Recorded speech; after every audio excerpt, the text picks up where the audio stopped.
Yeah, that's a good question. A lot of folks are a little bit baffled or believe that it's a little bit confusing, and yeah, it can be.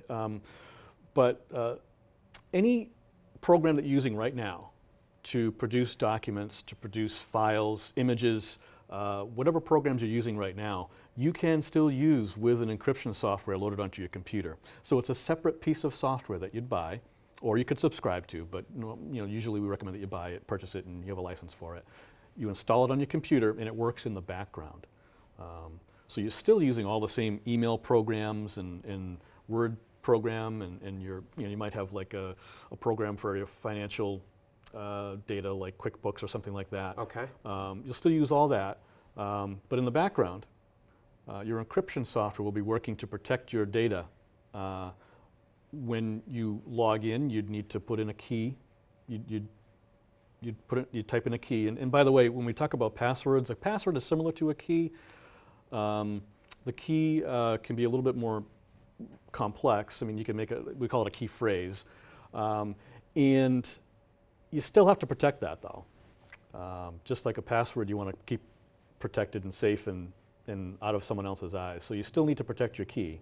But the main difference is that when you have a key, when you have an encrypted file, if someone were to bypass that key, that password, it wouldn't matter. They would absolutely have to have that key to be able to read it. Yeah, there are very clever hackers out there, very clever people who can figure out passwords, bypass them, a lot of different ways to do that. But encryption is a step up. Encryption is a big step up. Big step up, okay. In fact, you can even take it a step further. This is usually reserved for government agencies and Department of Defense, but you could actually have a key that needs to be authenticated. So when you put in your key, it's going to reach out and find out if you're the right user to use that key. Are you talking like having a bio type of thing? Well, you could use that, thumbprint yeah. or iris or something? You could use that, or you could just have another server that's going to verify that you've typed in, that you're using it from the right account. Yeah, so you have to log into a server with another, set of credentials. So that would mean then, in that scenario then, so if I worked from home, if I was at home one day working from home, but it wouldn't recognize, is that the type of thing where you could actually set it up so that if you had it set up so you could only use that key from your office and you were working from home that day, it wouldn't let you in. Nope. Okay, that's really interesting. So then this whole thing running in the background type of thing, it doesn't affect our ability to view documents on my day-to-day basis? I'm kind of thinking does that impede the ability to be efficient in your business? Yeah, once it's set up, and there are so many different encryption software packages out there. One of the most popular ones is PGP. It stands for Pretty Good Privacy. Oh, that's funny. Yeah, that's the one that we recommend. They've been around a long time, since the 1990s, and they pretty much set the standard for other encryption software programs. So we usually recommend that one. And with a system like that, it's running in the background. It takes very little user intervention once it's set up. Setting it up sometimes for the average user may be a little bit of a challenge.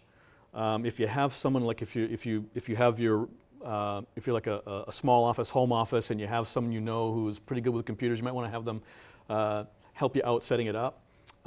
If you're a larger organization with many computers and a network, I would definitely recommend that you consult with an IT expert consulting firm to have it installed properly. Yeah. But once it's installed and set up, you're going to not really notice much of a difference except for when you have to put your key in. Okay. And you might get a message every so often down the bottom lower corner of your screen saying that your encryption's working.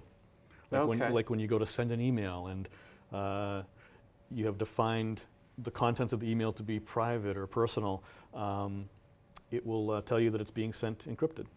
I'm wondering too, with CRMs these days, is there information in a CRM that becomes considered confidential, that becomes protected here?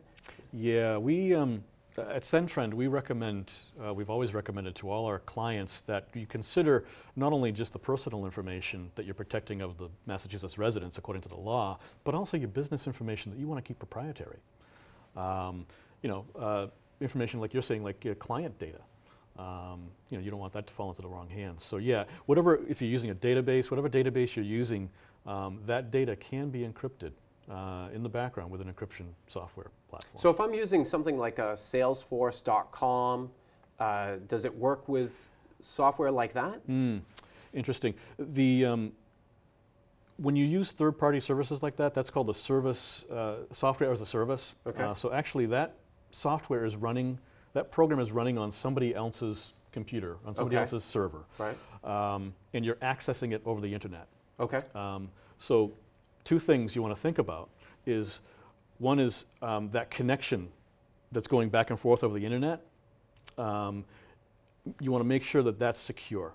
One easy way to do that is just to look at your browser window, look at the address on the browser, and you know where it says HTTP? Yes.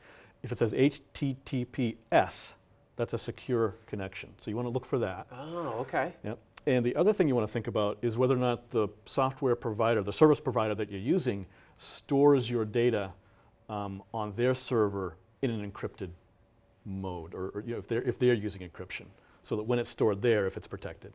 Because then if somebody broke into their server, Yeah. then your stuff is still being protected. Right. Well, that makes sense then. So then you need to be careful, and that might be a decision why you would use something like a Salesforce.com, or why you would use something maybe on your server Something that as opposed to Right, something you use local, behind your firewall, in your own business. in Right. your own. Okay. So cost-wise then, is this something, this sounds like it would be extremely expensive, high-techy, right? So it sounds Right. very expensive. Is it? It can vary widely according to what your needs are. There are solutions out there for just a single home user with a home computer. You can have a free subscription to an encryption program. Oh, okay. You can download for free in some sites. I think PGP even has a free one.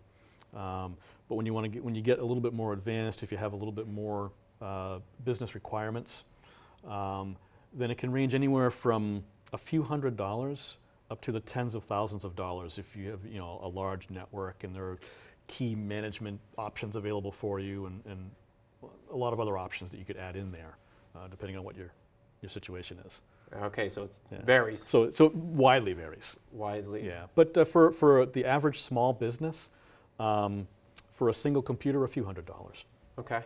Now, what happens if I lose my encryption key? You'll never see your data again. So that's a huge problem then. Yeah, yeah.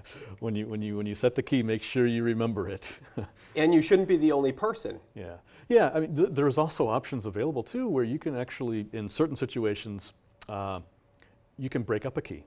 Like, let's say you have 3 people who have access to a certain file, but you don't want to have any one of them have access to it.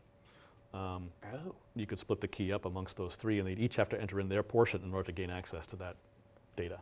Before you can start. Sounds very James Bondy. Yeah. Wow. Awesome. Well, this is definitely valuable information that people should look into. We'll put some links onto the site. So if you want to learn more about encryption, please go to the website www.reverbnetwork.com, and you can learn more about encryption and protecting your personal information. I'd like to thank my guest, Bill Bowman. Thank you so much, Bill, and sharing this knowledge with us. Welcome to Reverb, Sound Business Advice. I'm your host, Jason Callio, and remember, a verb is an action, and knowledge not applied is useless. So what action are you going to take now? It is a choice. Stay tuned now for the forum, where we're going to have a discussion, and we're going to bring back another special guest, Cheryl Lindsell Roberts. Stay tuned.